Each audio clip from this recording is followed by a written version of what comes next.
Hi there. I'm just sitting here charging, and I thought, well, might as well go over a few of the things that I found that Peugeot really needs to up their game. Specifically, I'm talking about the software experience, the interface, UI design, that kind of stuff, redundant buttons, and yeah. So I think I'll try to keep the camera in a good position. Okay, so first thing, screen size.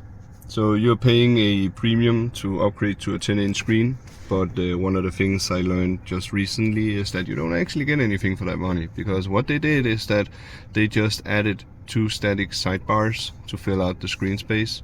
So which means if we go into navigation, this space here is the same size as the lower trim screen size on the lower trim versions of this car. So all you got was this. That was it. The same goes if you're using CarPlay or Android Auto. It will only use this part of the screen. You can't stretch it out. So when it finally comes, there we go. Yeah. So as you can see, it only takes up this part of the screen. So I think that's a bit annoying.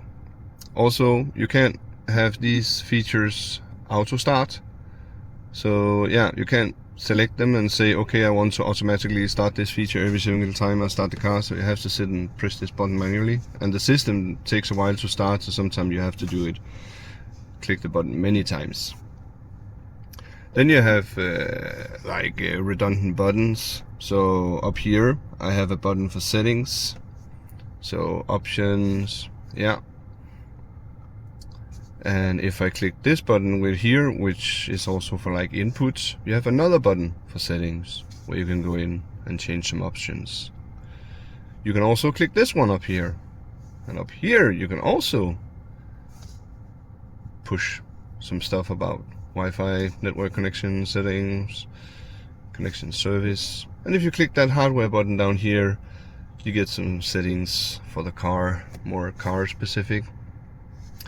But it's a bit confusing because you have 4 separate buttons.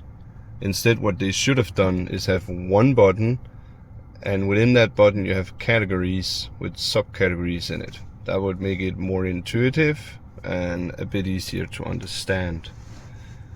You have the same thing for climate control.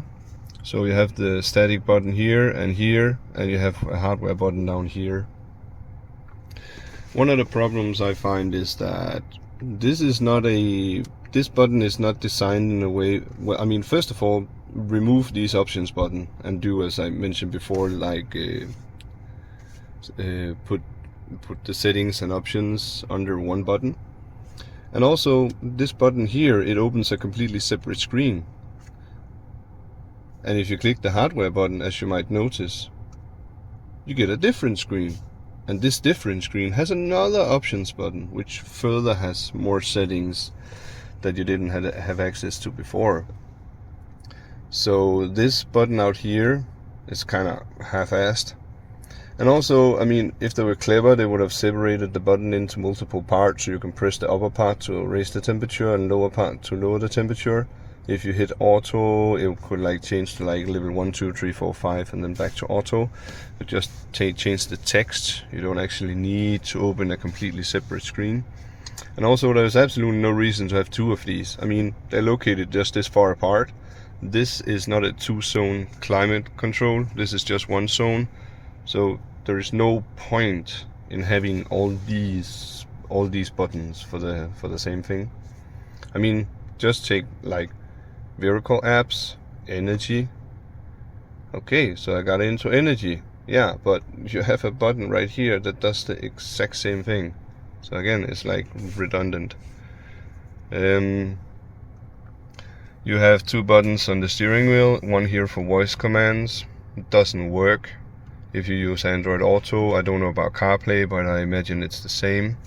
You have a phone button on here, which only partly works, because when you receive a call, it'll pick up the phone, but you cannot hang up the phone by pushing this button. When you push it in Android Auto, it just opens the phone app. I think that needs to be fixed. Also, you have the Bluetooth connectivity in the car. If you're when you turn off the car and step outside and lock the car, the Bluetooth doesn't turn off immediately. And the same goes for the USB port down here, which you use for Android Auto and Apple CarPlay. But let's take Bluetooth first. So if you are in a call and you step outside the car, you turn off the car, lock the car, the Bluetooth connection will stay on and your phone will stay connected to it. It doesn't turn off even though that the entire car is off. The infotainment system, speakers, everything is off. You're outside the car, it's locked. So you have to do that manually.